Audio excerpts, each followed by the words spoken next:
Welcome to the Resilience Report, where each week we share the latest on companies engaging in inspirational solutions for our planet and engage with ecopreneurs and lighthouse leaders disrupting their respective industries in pursuit of better, more resilient business. I'm your host, Lauren Scott. Thank you for joining me as we dive into this week's report.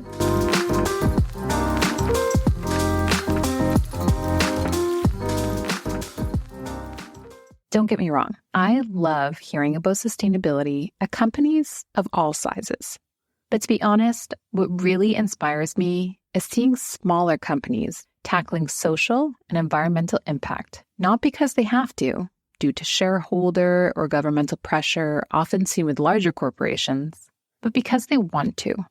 There is something so special about a business curious about how to do business better and open to working with their stakeholders along the way. And it's this very mindset that drew me to our next guests, co-founders of Lovers Tempo, Elaine Kim Smith and Leslie Hoolaeff. Elaine's story with jewelry started with a booth at a maker's market at her university in Vancouver, Canada. Her dad helped her set it up, complete with twinkle lights and an immersive experience hosted by Elaine. Over a decade later, Elaine's ethos of beautiful design, magnetic experiences, and a little romance has carried on as a Lovers Tempo team grew to include her visionary business partner, Leslie, and over 500 cherished retailers who carry the brand worldwide.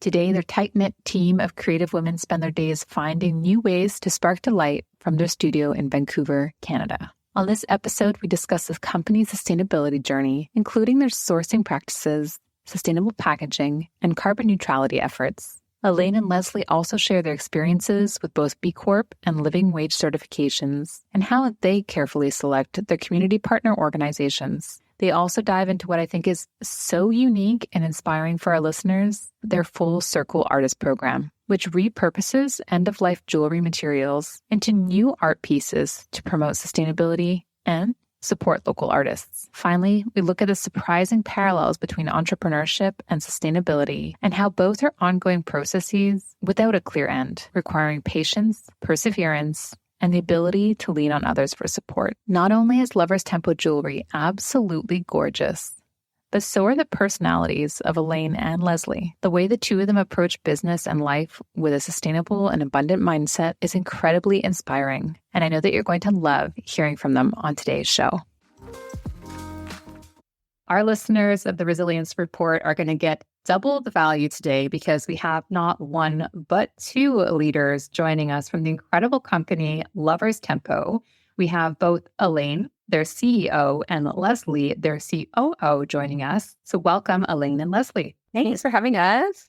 So admittedly, being in the sustainability space, you hear a lot about fashion, clothing angle. Admittedly, I find we hear a little bit less talk about the environmental and social consequences of accessories and specifically jewelry. So in knowing that it's not all over the media, was there a specific catalyst moment that made you realize that you wanted to integrate sustainability into Lovers Tempo? I think the interesting thing about the story of our company and how we came to be is that we both had values relating to sustainability in our lives and ourselves personally. And then when Elaine and I decided to partner in the company, Elaine had already been doing Lovers Tempo for years prior with a lot of sustainable mindset to the way that the business was operating. But then, my values were aligned with that. And that was part of, I think, why we connected so well on what a vision for running the company together in partnership could look like. Another thing is one of our core values is abundant thinking. We say we're lifelong learners, we're curious. And so I think when we kind of started thinking about our business and with the lens of sustainability, we saw okay, well, what is our impact on the planet? We don't know those answers, and where do we stand? And, you do, as you mentioned, you see a lot of media on fashion companies, and we had no idea, where we stood. And so I think we did the best we could, doing things that are a little bit common sense, less plastic and, less waste and kind of the simple things that you can do. But we really wanted to know more. And, we thought, how do we make this a bigger part of our business? And we kind of felt I think that was it. We were if we want to make it a bigger part of our business, we need to know more. Which I think was one of my favorite things and learning more about your company. I think sometimes as leaders, we get a little bit of paralysis by analysis and we get scared and we think if we can't do it perfect, we're just not going to start. And that includes for sustainability. So I love that kind of lifelong learner approach that you've taken. And certainly that is applied to some of the components that you've used, including the very hot topic, which is gold. I think it's hot topic, whether it's investing or wearing in terms of sustainably sourcing it. You definitely have taken a lens when it comes to both traceability and kind of the ethics side of your gold product in use. So what has that journey looked like? Was it researching online? Was it speaking to peers? And what has that journey looked like over the years for Lovers Tempo? Yeah, I think it was really like certifying through B Corp, which highlighted for us, like how much gold, like being in fashion jewelry, I have to say, it didn't really come top of mind when we thought about sustainability. Went through the B Corp certification process. We understood that kind of transparency in the gold supply chain was a top priority. It felt super daunting and very, very challenging for a business our size. We are a very small company. And so we thought, oh, wow, we have our hand in the mining business. So it didn't even occur to us. And so it was one of those things that it felt daunting, like you said. It's paralysis by analysis. We didn't know where to start. We didn't know what to do. I thought, I'm not a bench jeweler that's buying little bars of gold where I can go and ask someone, where did this come from? So, we kind of did what you need to do. We had to start. So we started speaking with our plating manufacturer partners in South Korea, which we have a lot of long-standing relationships. And we just started to ask, where do you get your gold from? And, and a lot of times they were really shocked. They're like, nobody has ever asked for it. And I think that was, it was a little bit disheartening because they weren't like, oh, here, we've got the certification that you need. But at the same time, it really showed how important it is to be the ones asking those questions, because not a lot of people are, and we have our relationships, but these are large-ish, I guess, gold plating manufacturers that do this for a living. And the fact that nobody has ever asked them where their gold comes from, it encourages us that okay, we are making a difference here. And this is in a small way, the way that we're going to make a change and make some waves and make some noise. So Leslie was always, I really, really appreciate her support because I speak Korean and I do all the manufacturing and the production. But it is my second language. So to be asking difficult questions to stakeholders who have much larger businesses than us, we're the small little customer asking these big questions, it felt a little bit like David and Goliath at the moment. We're asking for big things, but it was important. So Leslie would always stand behind me and say, we don't need the answer. We don't need that certificate in a month. And to say that we've done it and we're done. It's like you mentioned earlier, it's really just starting and then you have to keep going. And so over the last couple of years, we've learned a lot. South Korea produces a lot of their own gold, which is reassuring to us because all of the answers we were getting is we use Korean gold. And, through my research, just in general about where does conflict gold come from? What are the actual issues? Knowing that most of our suppliers are using Korean gold is reassuring because the largest refinery in Korea is actually listed on the London Bullion Market Association. So they have a good delivery list, which outlines ethical suppliers of gold. So you kind of piecing together bits of information and putting it together because nobody's going to come to you and say, here it is, you're done. Here's your certificate. And so it is pounding the pavement and finding those answers. And even, today's podcast with you, it's constant reminders of hey, let's brush up, let's find out more information. And it just never ends. So I think that's the answer to the question. It's a big topic, so there's a lot to cover. A lot of asking questions and people being like, I don't know what you're talking about. And then I'm kind of keep nudging them along and be like, well, let me, finally in 2023, you finally went to Korea and we're like, take me to the plating house and let me see how it's made. And, it was sort of kind of constantly running into walls and then being a little defeated and regrouping and being like, well, what could we do to get past that hurdle? And it was a continual process that we're still a part of, but you kind of have to learn how to not get bogged down by the, I don't know what you're talking about. So.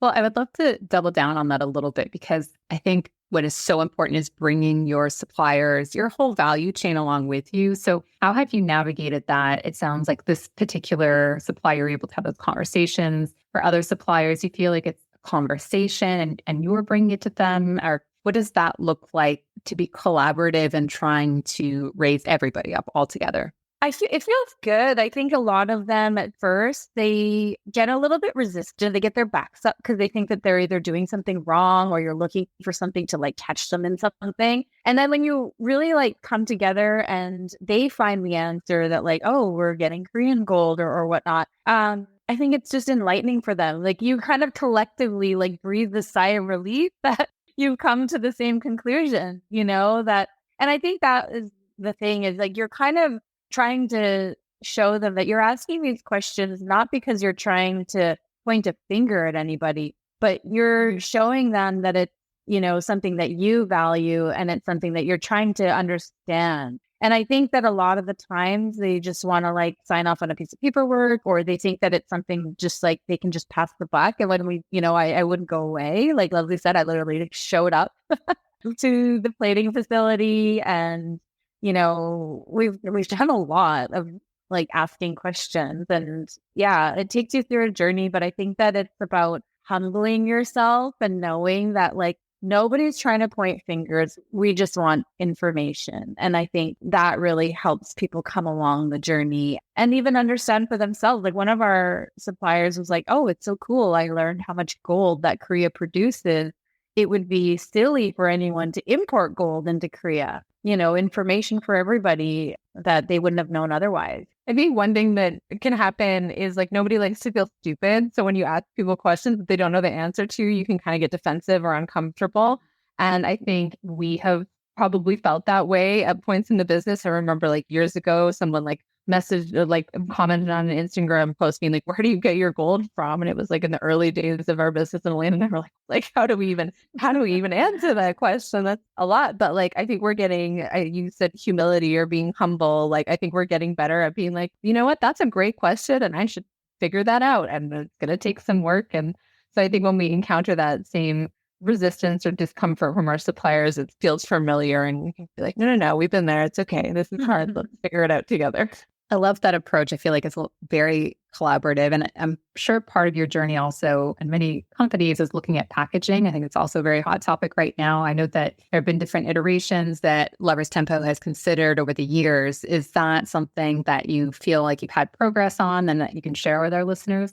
Yeah, I mean, the packaging piece is definitely the one I think that has the most optics. Like people really look to that right away. You're looking, you're getting an order from wherever online and you're hoping that you can recycle all the pieces of the puzzle and you don't want a bunch of waste. I think there's a lot of consumer awareness on that point. And since before I was even a part of Lovers Tempo, paper packaging has always been our standard because of its ability to be recycled. So again, that's kind of just one of the great values that Elaine had already baked into the company that's carried forward.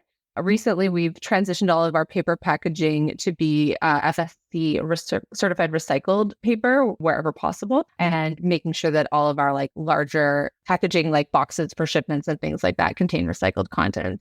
So that was a mission of the last couple of years. And then the other packaging piece is, if you ever come into our warehouse, you will see that there are thousands upon thousands of small poly bags that contain all of the jewelry, which is unfortunately a necessary evil because with fashion jewelry, it does need to be not exposed to oxygen in order for the product to stay looking good and sellable. So we've been on a quest to find the perfect replacement for single-use plastics there. There's a lot of packaging products that get sold with labels on them that are phony and really mean nothing and are just still plastic, even though they say something nice on it. And, Elaine, the value of abundant thinking that we have, the being curious, like we're really never satisfied with just checking the box. It's like, we really want to know why. Well, why is this better? Why is this biodegradable?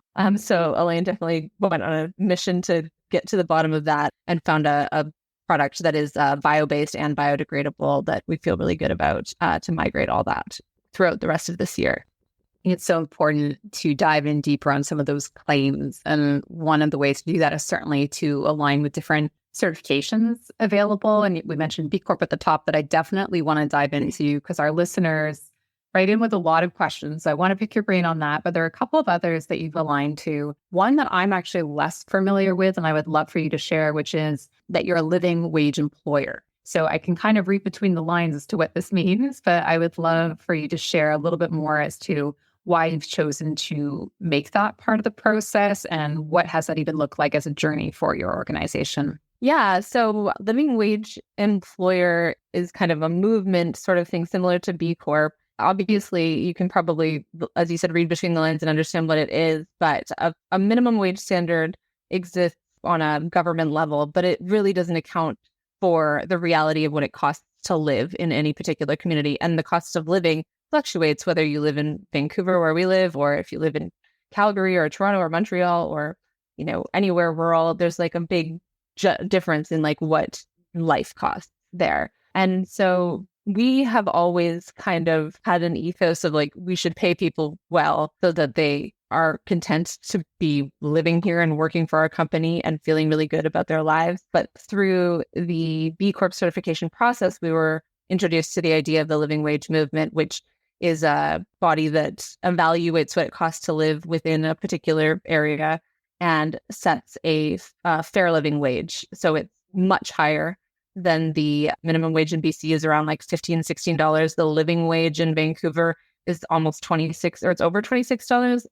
It's around that, around $26. So it's a significant jump from what the bare minimum is to what people should really be paid in order to be comfortably living. So again, this is one of those values that kind of existed in the company before we discovered that there was a name for it and that it was this, and now we can certify with that. So all of our employees have to be paid a fair living wage for where we operate our business, and our independent contractors as well. So that's kind of our bare minimum of what we pay people, which is $10 an hour over the bare minimum wage, according to the government. Another certification that you worked with is going towards carbon neutrality. And I believe the organization you worked with is Carbon Zero. And I work very deep in the emissions space. I'm always very curious to find out more as to what the processes look like for individuals and companies, because it can certainly feel very daunting when you look at all of the different factors as to where our emissions come from. So what has that looked like for Lovers Tempo? How did you get started, and what have you learned along the way in terms of your emissions? Well, when we worked with an independent kind of consultant to get a bird's eye view of sustainability in our business overall, carbon neutrality came up as a goal to work towards. And so when we decided that becoming carbon neutral certified was an objective, we first wanted to find a partner to accomplish that was a Canadian company, because we like to support other Canadian businesses whenever possible. And we also wanted them to be using the way that I'm sure you know, but the way that carbon neutrality organizations work is that they take the money that you give them and they invest in things that are going to remove carbon from the atmosphere. So we wanted to work with an organization that was doing projects like that within Canada, which again then made more jobs and more opportunity and helped our local economy. So we found Carbon Zero. They've been an amazing partner. And if you're looking for someone to certify with, I would highly recommend them. And the process is an annual basis. After our fiscal year ends, we're doing our accounting year end and we're doing our carbon year end at the same time. Mm-hmm. So it takes about like 7 weeks. A couple of hours a week, a few team members and myself. We have to catalog everything in the business, from what our products are made out of to how they are shipped in and out of our office to how our employees get to and from work every day, because all of those things are the business's demands that create carbon. So it's a lot of data entry and a lot of spreadsheets, which is totally my favorite part of business, is the spreadsheet part. But it's been really enlightening. We learned that air travel is actually our largest contributor to carbon output. One of the things we spoke to accessories in the realm of sustainability. And one of the things we're really grateful for being a jewelry company is that the actual product is not a huge, it's small, it's tiny, it doesn't take up a lot of space. And the materials that we use aren't generally huge carbon outputs. Air travel is. And so it's helped us rethink the way that we travel. Elaine and I used to be like, let's go on a business trip. Yay. And we'll go to this place together. And now it's like, well, no, you should go and I'll go to the next one, because we don't really need to like double our carbon output. And as much as it's fun to fly business class, it is a lot worse for the environment to fly business class. So not that we've ever been in a place where we could be business class travel in the business, but learning about that has made me kind of cool my jets on ever wanting to do that, because I don't need to sit in a bigger, comfier seat to put more carbon output. So if you are traveling business class and you're looking for a way to reduce your carbon output, consider Coach, buy your snacks, bring them on board, make a friend. It definitely always makes me feel a little bit better sitting in Coach when I'm flying and think, well, our seats are closer together, so our emissions are lower. Yeah. Take a listen that. And then to get to an organization that we've mentioned a couple of times, so B Corp. This is one that has come up certainly with a couple of previous guests. But again, as I mentioned, our listeners seem really interested. And I think it's because how much credibility B Corp has, regardless of what industry you're in. So it's been a couple of years that you've been working with them. Maybe what made you choose to work with B Corp? And then what has that process looked like? We learned about B Corp when I was just kind of standing on the school playground talking to somebody randomly, watching my kid climb on a slide. I hadn't heard of the B Corp movement at all before, but I was talking to a parent of one of my children and telling them about the way that Elaine and I run our business and the things that we believe in and the things that we value, because I'm very proud of it. And they were like, "Oh, are you a B Corp?" And I was like, what's that? What do you mean? And so Elaine and I have always kind of used the word, we want to do business better. That's kind of the way that we described it when we first became business partners and tried to align on values. But once I heard that the way that we were doing business actually had like a whole movement that people wanted to do business better like we do, then I kind of became obsessed. I'm a hyper fixation person. And so B Corp became like my obsession for a bit. And it was great because there's so much subjectivity to better, right? If Elaine and I think we're doing something better because we feel that way, but like, who are we to discern whether we are or not? So like finding that there was this like movement with these rigorous standards of like what it is to be better and that aligned with what our values were was really exciting. You know, the concept of B Corp is putting people and the planet over profits, and that business should not come at a cost to humanity. It should be an aid to our human experience. So I think knowing that it was aligned with the values that we already had and knowing that it was like helping us be better and meet an objective standard was really valuable. Yeah, I was going to say, like, I had heard about B Corp before, but it always, as a very small business, you know, you kind of always think that that's for other people. You know, you kind of always just assume, like, you see B Corp and you associate it with like Patagonia or, you know, like the bigger name. And I think that Leslie was the one that, like, as she said, she gets hyper focused. She looked into it and realized that, you know, it's for all businesses. And we were already doing a lot of the things, which is kind of like, it made sense for us to like go for it. And when it started, for me, it was always, you know, I always have like that imposter syndrome because I started the business like from my, you know, basement suite apartment making jewelry, like, you know, in my kitchen. And so I kind of always just thought, oh, like, oh, that's not for us. And, you know, it's through these process, like just the certification process. And like we said, like, you know, knocking on doors and asking about gold and asking these big questions, like it's daunting, but then it also gives you the confidence because it's, you know, it breaks it down and you learn. And it's not like they're not asking for the world right away. We took us, how long was it, Leslie? 2 to 3 years to get through the process to actually be ready to like submit our application and, you know, check all the things that we needed to do. And it's like 2 to 3 years of asking questions and building our business to be certified. And it takes time, but it was so worth it because we learned so much along the way. And we had a framework, and that's the beauty of it, is you're not alone. Like, you're given a framework, you're given guidance every step of the way. And so it was really important in even just forming business practices, not just, you know, sustainable practices. They kind of went hand in hand. So yeah, the framework is useful too, because it almost helps you relax a little bit. Because when you don't have the framework, you're kind of like, nothing is ever enough. I have to find this. And it can be really overwhelming. Whereas when you have that structure, you can kind of go like, okay, I am doing these things and I feel really good about it. These are some things I should be here and I'm here and I got to work on that. But but it gives you some like, it's not as flaily and subjective. It's like concrete and you can work towards it. The other thing I want to speak to you about it is you said, I can't remember the word you used, but there's a lot of different certifications out there and like they all have kind of different value. I think that's something to be leery of as a consumer is like know what there's a lot of labels they can put on products that actually mean nothing. And B Corp isn't one of them. And that was something that we really wanted to make sure of when we were pursuing this certification is like, we get emails sometimes from people be like, hey, do you want to buy a I'm the best business award? It's for sale. Like there's a lot of BS out there. So just make sure that if you're going to invest the dollars and the time and the energy into a certification, that it is something that has rigor and authenticity to what it's doing.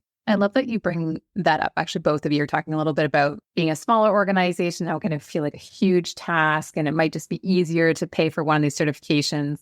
Certainly, as somebody who's also in marketing, I do want to warn any of our listeners that there are strict greenwashing guidelines coming in Canada and in US, and especially in Europe. So be conscious of that when you're choosing your certification. For those listeners, and we have quite a few entrepreneurs who listen. So let's say they're an entrepreneur from a small or medium-sized organization. They want to go after B Corp certification. It sounds like it might be a multi-year process to even get to that first submittal. What would you recommend being the first step or two that they take? I think just diving in with the B Impact and Assessment, the tool that they provide that gets you started is really easy to navigate. It's organized. It's just get started is what I would suggest. Like jump into it, start filling it out. You don't have to have all the answers right away. You might learn that you're not there yet and that you've got to work. But like Elaine said, like I think I did the assessment and then we did a year where we're like, these are all the things we need to be better at. And then I submitted the assessment and then it was another like year and a half before we actually got certified. But just get started. It seems scary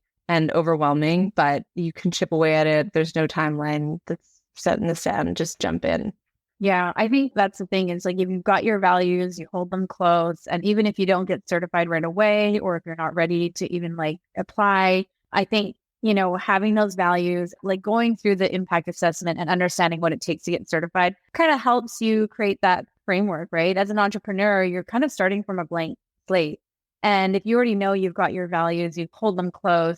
Like we said earlier, it's giving that framework so you can really like rest easy knowing that some of those values that you hold make a difference, and you're working towards something as opposed to being like everything is an option. You've got a very clear path on what your options should be or what they should look like.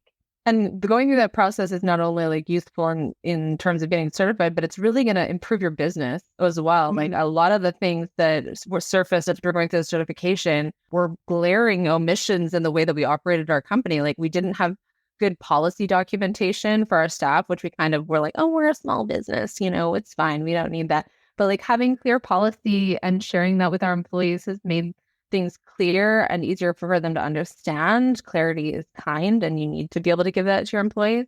And it also helped us get better framework for how we engage with employees about employee welfare and make sure that they're happy and fulfilled in their jobs. So it will shine a light on some of the things that will make your business run better and feel better, even if you don't get certified.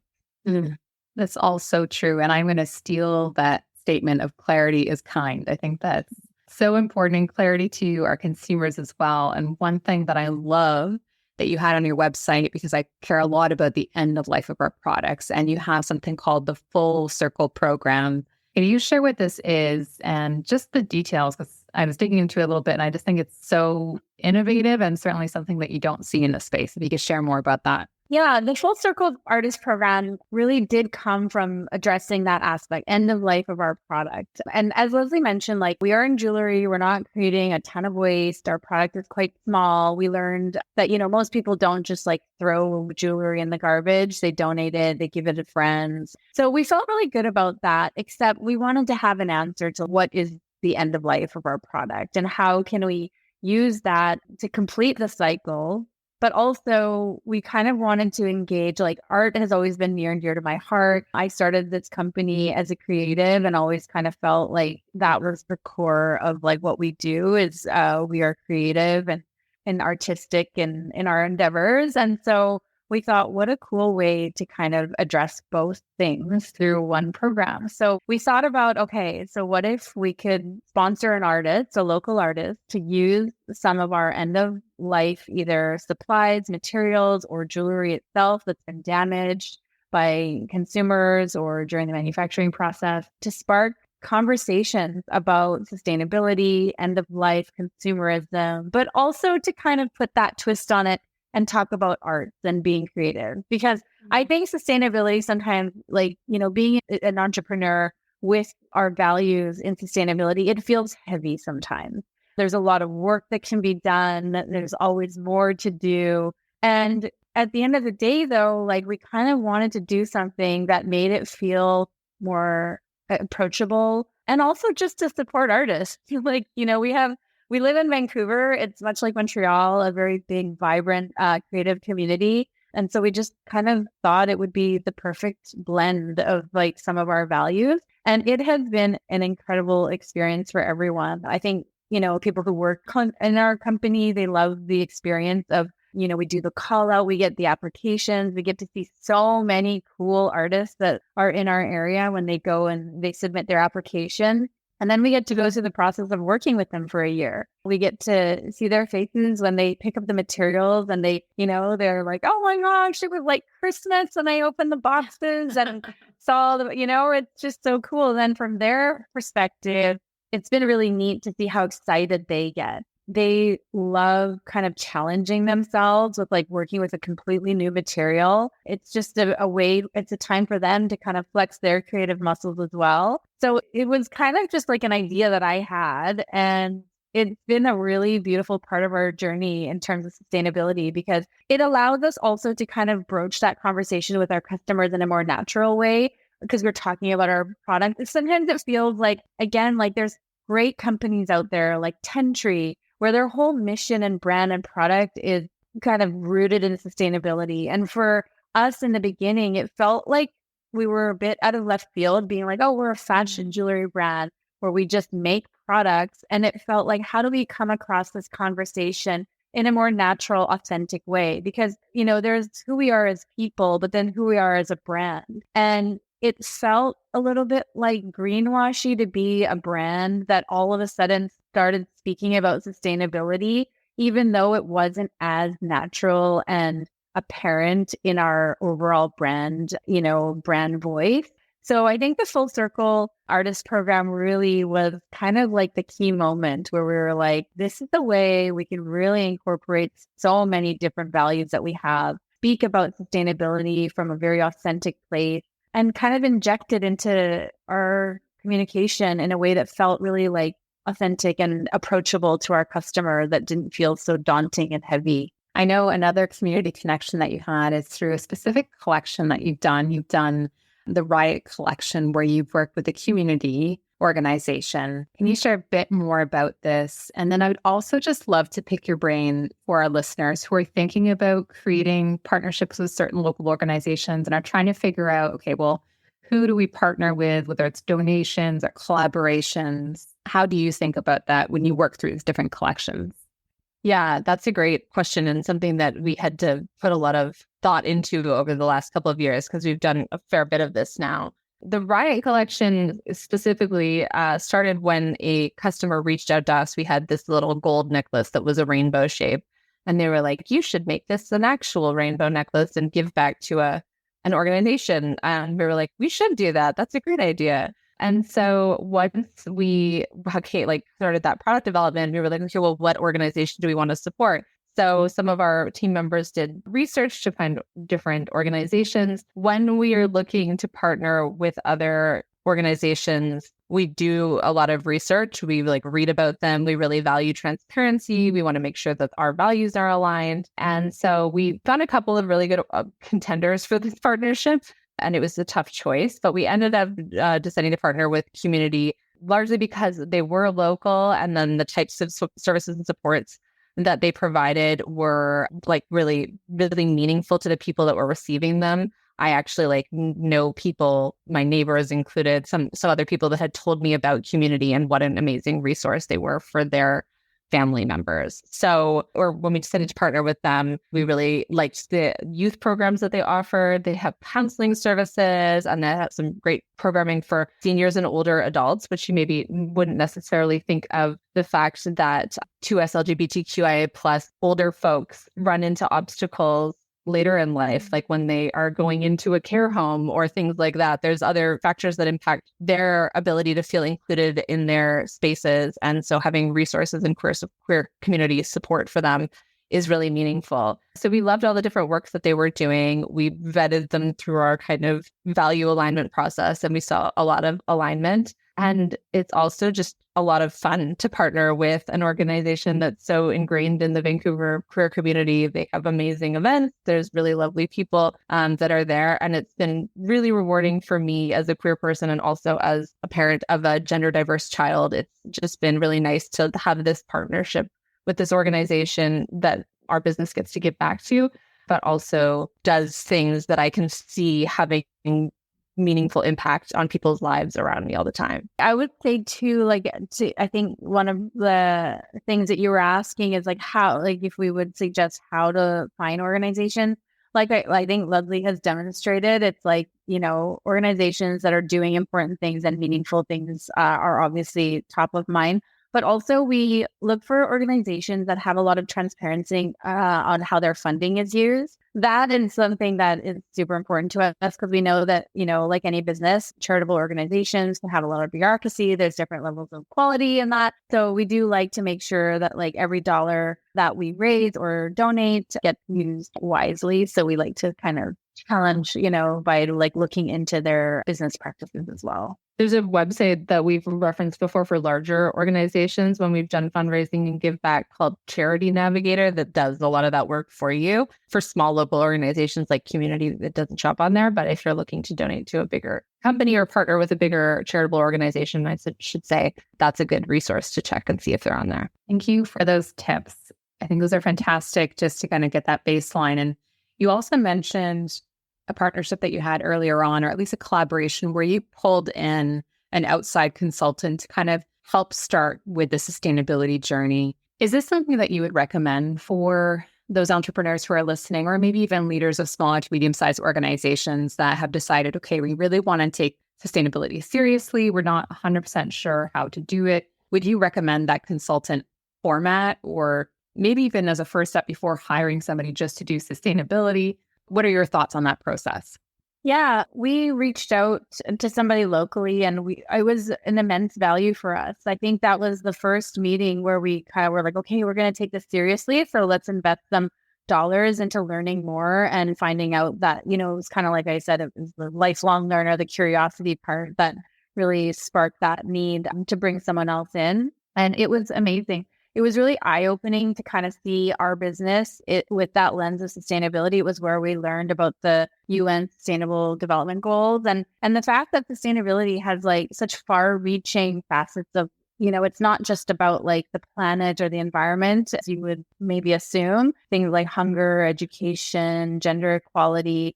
So we thought that it was such a great resource for us, not only to look at how to make our business more sustainable. It gave us a little bit of a report card, real data on where we stand as a business. But it was also a really big educational tool for us.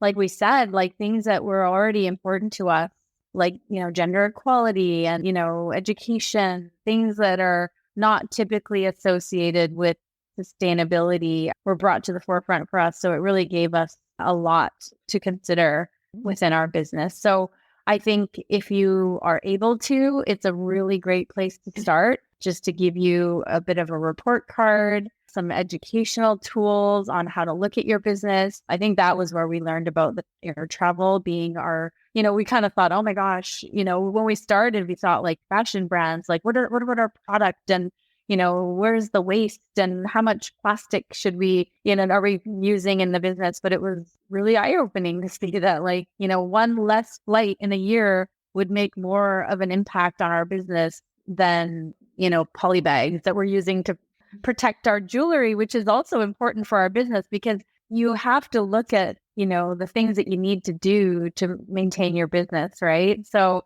it was really eye-opening to see kind of the levers you can pull in order to make a bigger impact, which is why I think we went that route, because we wanted that real data.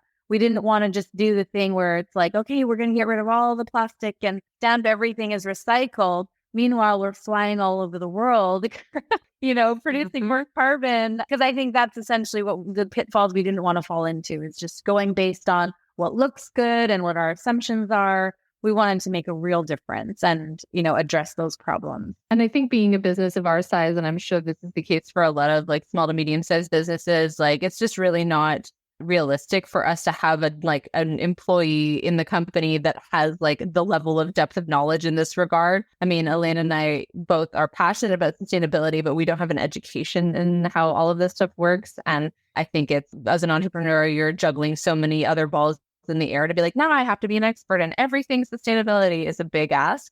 So I think relying on a really key partner that you trust to know what they're talking about, that can kind of marry their awareness and understanding of sustainability with your awareness, understanding of your business, and find, like Elaine said, those actual impactful solutions as opposed to just what seems like it's going to look cool. It's so great to see that progress and kind of maturity over the years. And Lovers Tempo actually just celebrated your 7th birthday. So happy birthday on that front. Coming up to this important milestone, I would love for each of you to weigh in on this. Are you working on any projects right now that just genuinely excite you and that you can share? I know sometimes there's NDAs and everything like that involved, but if there's anything that you can share with our listeners. I think for me, I will say we're in the process of opening and moving into a new headquarters. Like I said, Lovers Tempo was started in, my basement suite apartment once upon a time. And right now we're currently renting an office. And over the years, we've kind of been looking for a permanent kind of future home for Lovers Tempo. So we are in the process of, the base building is getting occupancy permitting, and then we will be working to build our dream home. And then moving in within the next few months. So that's something that is exciting for us. And, again, it's one of those things where we let our designers know as we build the space, we want to keep sustainability in mind. We're not really sure what that's going to look like as we build. But again, it's one of those things where we don't have the answers. We don't know what it is, but we put it out there. I think it's important that everyone involved in our project kind of maybe it perks up their ears and they go, oh, wow, yeah, that is important. And what are the ways? And then it kind of starts a little bit of a chain effect where they will then go, oh, what are some things that we can consider? Because sustainability is important to Lovers Tempo. And then they'll learn from that and then hopefully be able to apply it in their business as well. So, yeah. I think that's definitely the biggest thing that's exciting us these days. Not many other things on the horizon. Well, that one breathing down my neck. Understandable. That's so exciting though. And I love that pulling in other members of the team too, to kind of be able to see the process, but then also be able to spark interest on those different areas. You did mention it a little bit earlier that sometimes working in the sustainability space can feel a little bit heavy, to be honest. I'm the first person to raise my hand on that one. How have you found over the years that you're able to kind of refill your own cup or put your own oxygen mask on first so that you can come back and continuously recommit to this work? I think I've never felt that heaviness more than I did in the beginning of this year. It was just kind of so many different things were coming to a head at once. It was things were feeling really daunting and overwhelming. And it had just so happened that it was right before the B Corp Champions Retreat happened in Vancouver that I was able to attend. And that was such a flip switch for me, where I went from being oh, I don't know if I could do this, to being surrounded by an amazing community of like-minded business leaders that are we have to do this and this is how I'm doing it. And kind of it was a lot of therapy in a way of wow, this really is hard and we're all struggling with it. But also seeing the success it's created and the impact that it's had. And so surrounding myself with other people that were on the same mission felt really good, which is great. But I think the other piece of the puzzle is finding that balance for drive with this purpose work and self-care, and understanding that you can't fill the cup of sustainability if your cup is empty. So taking that time and space to care for yourself and balance your mental health and well-being against these really heavy and important projects. Because if you deplete yourself to the point where you can't do it anymore, then it just ends. So that's not good for the work either. And I think the way to do that is give yourself grace and space and time to slow down and relax, but also to like build a really great team of people around you. And I think Elaine and my partnership has been amazing in my life, both in this sense and in every sense that sometimes life can get overwhelming. We're both mothers of two young children, and we're juggling entrepreneurship and raising kids and all of these things. But we do a really great job of checking in with each other. And when one of us is at the end of their rope, being like, okay, I got some left to give, I'll pick you up today. And then kind of flip-flopping maybe the next week and being the one that needs the support. And then there's some days where we're both at the end of our rope where we just kind of go, it's just hard and we just need to take a step back right now and come back to this another time. So like giving yourself grace, surrounding yourself with an amazing group of people, our team as well, our employees are also really key in that support system. So doing it alone would be really hard. Doing it in a community within your company and in a broader community makes it a lot easier to shoulder that burden.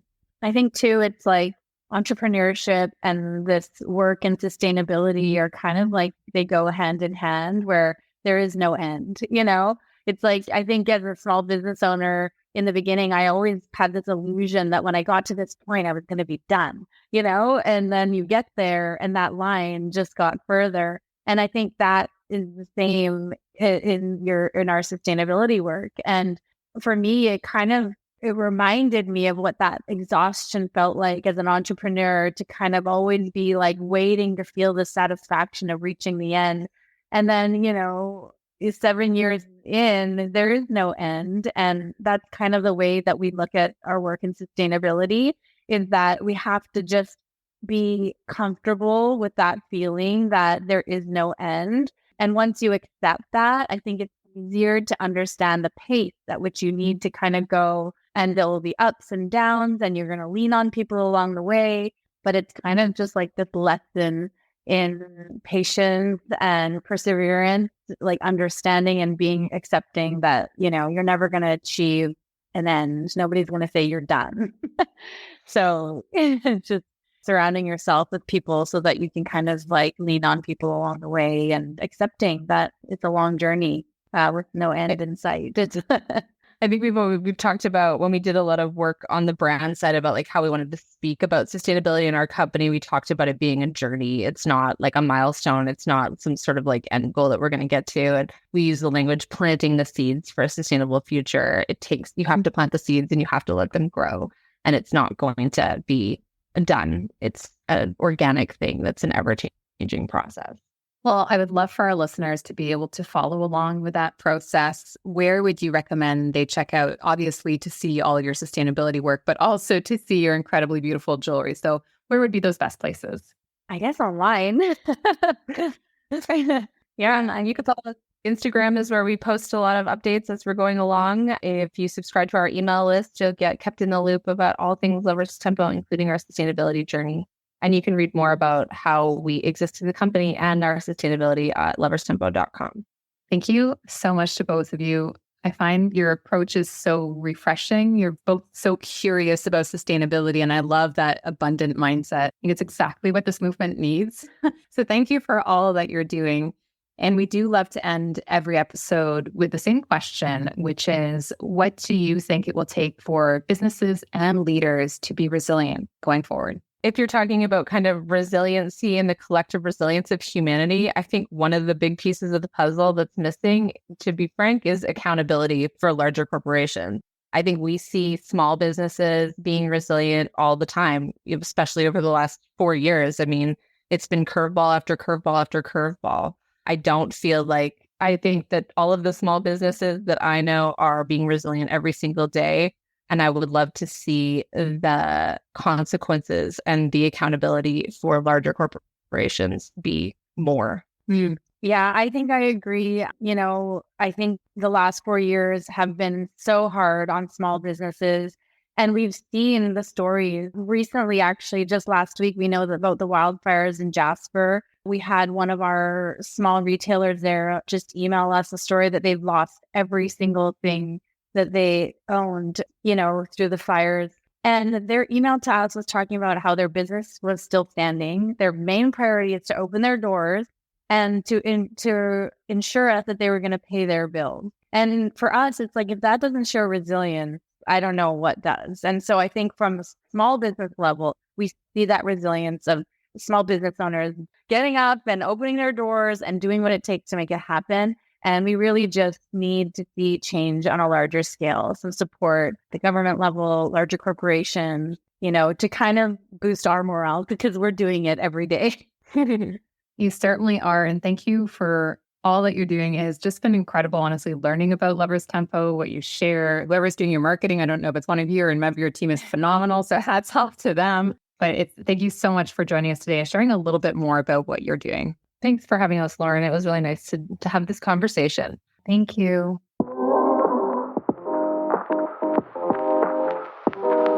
I hope that you've enjoyed this week's edition of the Resilience Report. If you would like to hear and see more, be sure to check out @The Resilience Report on YouTube, Instagram, and LinkedIn. Until we connect again, remember, even on the darkest of days, we all have the opportunity to be a lighthouse for others as we collectively pursue better, more resilient business.